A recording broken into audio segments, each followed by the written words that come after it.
There's Pickett. Oh, he's kicked some goals today, hasn't he?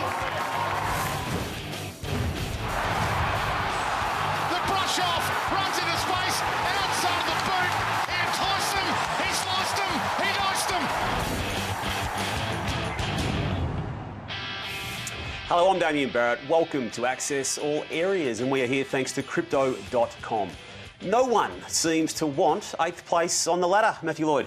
Yeah, it was a good win by the Western Bulldogs, Damo, on Friday night. I thought they were far too strong for St Kilda, but everyone else just blew their opportunity. And Richmond's the intriguing one for mine. I thought they were probably the number 3 seed about a month ago, and since then they've blown a game against Geelong, blew a game against the Gold Coast Suns, and then blew it against North Melbourne. So, yeah, they're not going well, considering the talent they've got. I'm most focusing on St Kilda's performances in the past 5 weeks. I know there's a good win amongst that, but they're just blowing their own season up as we speak. And really disappointed in the Gold Coast yesterday against Essendon. We'll get to all of that soon. But one team that did seize an opportunity on the weekend was the reigning Premier Melbourne. Had a mixed bag of form in the past 6 weeks, but got their act together on the back of Cozzy Pickett having probably his best career game, Lordo, against Port Adelaide at Traeger Park in Alice Springs. He was the difference. They don't have Cozzy Pickett. I think they nearly lose this game. So they lost the -6 inside 50s, -13 clearances. 6 of the top 8 possession winners were Port Adelaide players. So Cozzy Pickett single-handedly won this game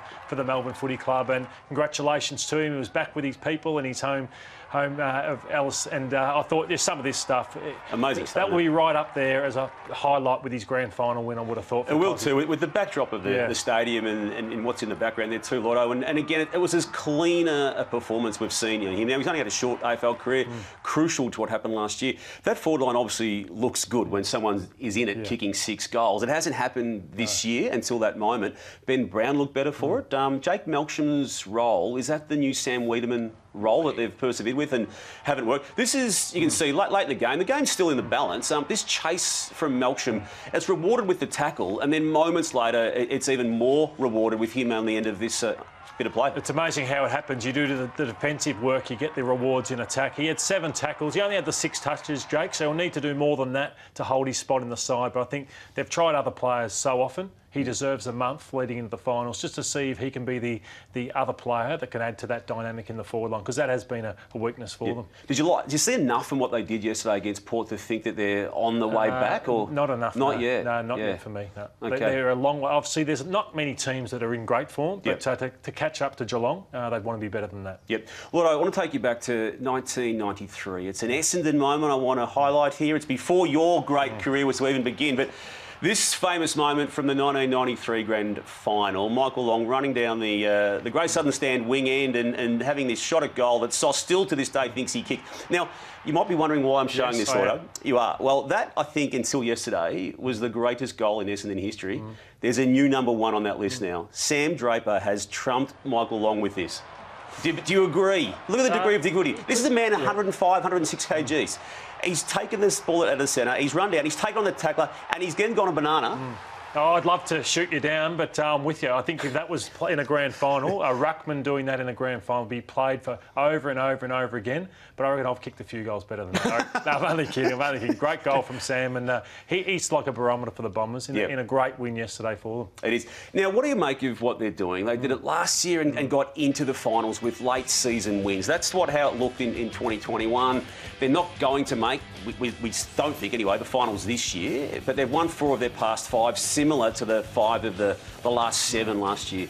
I'm massive on banking early wins, and you can have a lull in the mid part of the season and still play finals, but it's frustrating. It is really, really frustrating because they're winning games now. Where was this? And I have to say, has Ben Rutten released the shackles to a point where he was stifling what this team was capable of doing and how they play their best footy. Like the form of Redman off half-back and Hind off half-back, and suddenly, play in the forward line, Stringer's back getting going when the ball movement of Essendon was really slow. That's not how they played their best footy. So maybe he's found the formula, but we thought this last year. So that's where I won't tip them to make the finals next year, because you get burnt by late season finishes like this. They play Collingwood on Sunday, so if they beat Collingwood again, you'll say, OK, their trajectory is pretty good. But I've seen this before, and it's really frustrating that it's when the pressure's off. Pressure's on internally because you have to win games, but to make finals is off, and that's when they play their best footy. I'll use the phrase fake wins. Is that harsh on what they're doing? Because it has been a good month. I'll give them that. Yeah, I think fake wins. I'm with you at the moment, but if it builds towards something this time next year, and we go, okay, those wins meant something. They weren't fake, yeah. But because we saw it last year. At the moment, I'd have to say they are wins that you go, where was this? Yeah. Before we move off this game, I was really disappointed with Gold Coast. Now, I know that they will argue they're still on a build of sorts, but to be outdone like the way they were, particularly early, and to really not show a fight, and to lose a game by 48 points, it could have been a whole lot more. In a stake sense, they could have finished the round equal on premiership points to the 8. Now they're a game out and a lot of percentage. Yeah, they were off from the first 5 minutes, and in hindsight, they got away with a win last week that they didn't really deserve. They didn't play great footy against Richmond, but they stole it late. You can get carried away with wins sometimes and wallpaper the cracks. Well, they were all there to see for the Suns yesterday. They were the Suns of old yesterday. Yeah. Carried away with wins is something that some people may say North Melbourne did. Now, I'm probably in that camp, Lordo, and I don't resolve from that. They had a great win in the context of this season against Richmond, but a bit similar to what you've been saying about Essendon. They did this in 2019 when they removed Brad Scott and had Reece Shaw come in. They claimed to be the best wooden spoon team ever at the end of last year, and here we are this year, only the second win of the year. It did come, and they look good doing it. This is one I'll argue with you, because I think when you've lost 14 in a row, you enjoy your win. When you get it against a foe in Richmond, I thought Zurhaar's performance was outstanding. Like the best individual game he could potentially have played ever in his life, kicking 6 goals.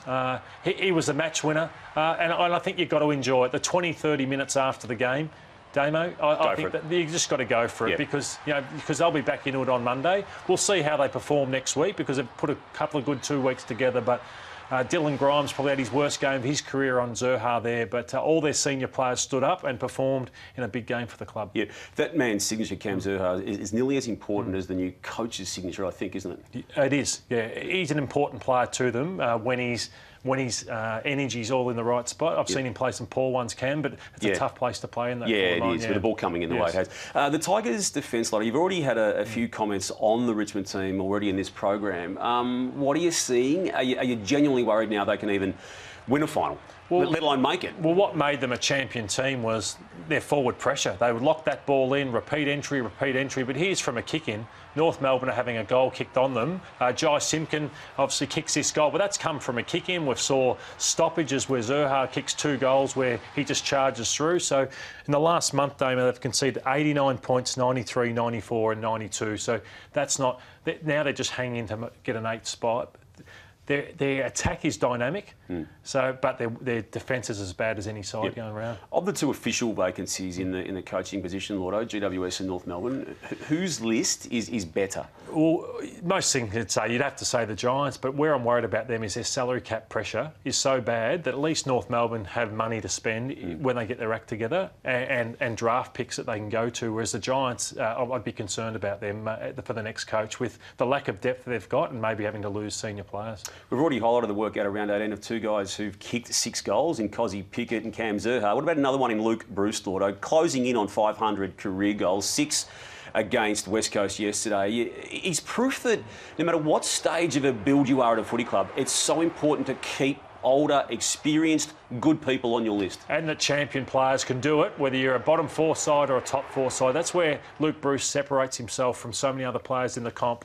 Like, he's not entitled to be doing what he's doing at his age and in a side that's a bottom 4 club, but in the hardest position to play on the ground, he's just so consistent. Luke Bruce does it week after week after week, and the match winner yesterday, Alex Witherden, he just turned him inside out all day long. And still as clean as anyone when he's got space and time. I thought it was going to be a heavyweight battle, Lordo, Carlton versus Geelong. It ended up being a bit of a fizzer in the end, didn't it? I mean, Geelong just did what it's been doing now for 2 months, control the game from the outset and probably exposed some real issues for the Blues. Geelong are just clinical. Every part of their game is covered, and here is the skills of Carlton. That's what let them down, and Geelong force you in it. Look at the setup behind the ball for Geelong. That is just a magnificent setup. 5 Geelong players, 3 Carlton players, confusion reigns. Look, he looks up, where do I kick it to? And suddenly Geelong are back behind the ball and they go hard from there with their attacking flair. So, yeah, Michael Voss would be understanding. We're just not at that level of Geelong at this point. So Carlton can win a final. It's a great season, but they're not a premiership chance. Yep.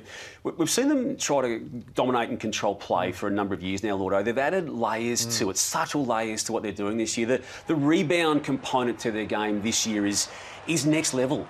So they used to get numbers back, and they've always defended the ground well, but then they'd be slow with their movement going forward. Now they win the ball back and still in the top 2 defences in the comp, but then they can do this with amazing players. Stengel, Jeremy Cameron, the peak of their powers forward of the footy, so why not go quick when you've got them in your forward line? Well, to take us through how difficult it is to play on Jeremy Cameron in 2022. Now, Lewis Young had the role on him on the weekend, and we're going to highlight now some of those plays, and they're not all the problem of Young, are they? It's just that how well did Geelong bring the ball in for Cameron? You're spot on. So they move the ball that well now that poor Lewis Young, he's trying to man grass, the most dangerous area where the ball's coming to. Man, the best player in the competition. So nothing wrong there. Did nothing wrong there. But what I'd say about him is you want to keep Jeremy in front of you. You've got to keep an eye on the ball, and you've got to keep an eye on Jeremy Cameron. He keeps losing Jeremy, so that's one Jeremy's got out the back of him. So Young was probably, he's unselfish in these senses where he's going to the most dangerous area. See, I'd be keeping Jeremy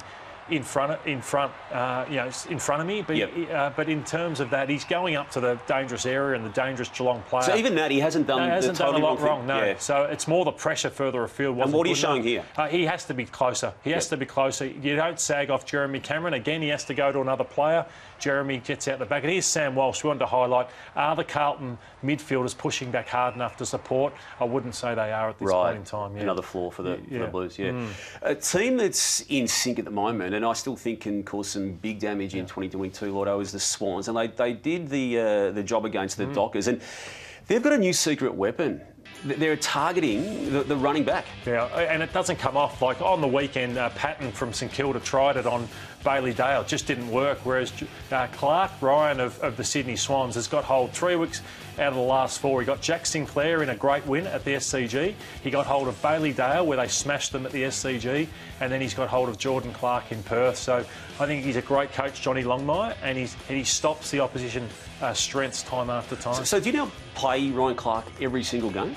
Well, he dropped him after the St Kilda one, which was strange with the job he did, because he kicked 2 goals on Sinclair as well in that game. So he came from nowhere to play in that game too, didn't he? Effectively. And they've got Collingwood in the run home. I'd love to see him try Nick Dacos as well. See if he can bring down the young superstar. Yeah, big challenge. The Swans youngsters, Lordo, we've already talked a lot about them, but just some of the polish of these guys you're about to see here. Warner ends up with the ball here, and the degree of difficulty to even attempt this goal, let alone execute it, is extraordinary. You know what I think of that man? He's going to win a Brownlow at some stage. It might be next year. He's involved in this play too, where he finds the ball and pings it out handball style to Errol Goulden, who kicked the sealer. Yeah, they've had their inconsistencies, and that's what a young side will do at times. But when they spike these young kids, they are as dangerous as any side in the competition. McInerney's a great player too. Blakey's had a wonderful season. Heaney, Mills, Braden Campbell's not even playing, so it's a great group of young players. And Logan McDonald's another one who's not playing at the moment. Well, his name's going to be on a list we're about to show now, Lordo. The interesting situation with the club here is how it's crept up on them as to what they need to do salary cap wise. We raised this for over the conversation around Buddy Franklin, what he's worth, and it's why really the initial offer of about $500,000 for next year's numbers is going to be about the number. Now, it might move a couple of $100,000, but these names are all deserving and will need to be paid significant money. And there's another list we're about to show you of players who also need to be looked after without having the form on the board to this point. Yeah, these are the next wave of players. Yeah, McDonald, Goulden, Robot, McInerney, Florent and Hayward, who are all going to need spikes in their salary too. So the argument, Damo, is how many bums on seats Buddy puts on to say, I'm worth 700, but then Sydney could go back to him and say, Look at the order we've got. We've probably got you 15th on the pay scale now. You used to. Would you put him 15th? Well, based on that list and the future, at a 36 years of age, he would be around the 15th. Right. He should be around the 15th paid player, and he's not winning games like he used to. He's been in the coaches' votes 3 times this year, so it's going to be a tricky negotiation, that one. And someone like a Paddy McCartan's effectively on a rookie wage this year because it was his last chance. So he's deserving of something. He'd be on 200 this year. He deserves to be 500 to 600. Yeah. The Saints, Lotto, major disappointment. They're having streaks of goals kicked against them in many losses. This first 7 goals they conceded against the Bulldogs in what was a must-win game for them. They're a worry. They've tapered right off. This was the most baffling performance I've seen all season with the way they played. So this is early. So it's 8-0. and they were so slow. So Buku Khamis, for example, he played a great game, but he wasn't under much pressure. This defence of the Western Bulldogs has been under siege all year, yet they weren't put under any pressure because of this. Just long bombs inside forward 50. And you don't want King having the ball there ultimately, do you? I mean, you want him in that contest. Yeah, if you played against Geelong in that style, they beat Geelong St Kilda earlier in the year, that you'd lose by 100 points with what they would do to you. So a lot of concerns, and Brett Ratton's got time. He has to fix it. He's running out of time. They're still in the finals mix, but that was appalling footy from St Kilda. In 4 of their last 5 matches, they've conceded a streak of goals against an opponent of at least 6, and on 3 of those occasions it's 7 goals. And damningly, the first 7 of the game against the Bulldogs. Look, the next wave of stars, there's a bit to like on their list, but where do you see them when you see these names? I mean, I look at Marcus Windhager there, and I think the sky's potentially the limit for him, and there's other good players there, King obviously. Well, the issue is when you've got teams like Sydney with top-end talent you can already see. For me, I think Windhager, yes. Owens, yes. Max King. But you're asking, where do the other ones come from? So Gresham's a great player, or not, I wouldn't say great, very good player. Yeah, could be a good player, but when you marry them up against some of the other teams in the competition, it's a little bit of a worry for St Kilda. So that's where I wouldn't be bringing in a De Goey or those types of players. Keep going to the draft to bring in young talent. Yep. Going to the draft is what Collingwood was fortunate enough to be able to do with a father-son in Nick Dacos, and his past 6 weeks have not just been off the charts for a first-year player, but off the charts full stop. And you start to ask All-Australian, does he make All-Australian in his first season of AFL football? I would have said no over the first 10 rounds. He was good. Yep. But it was good. He was good. But others were in front of him. But the last 5 or 6 weeks, he's All-Australian, and then if he finishes strongly, I think he makes a team. Nick Dacos, outstanding. And it's hard to know what to do with him, Damo, because he's now playing forward. Right. So some will say 3 goals to his game on the weekend amongst 40 disposals. So he can move him forward. So he can play forward, he can play midfield, he can play back. So good luck trying to tag him because he's such a versatile player who's happy to play anywhere.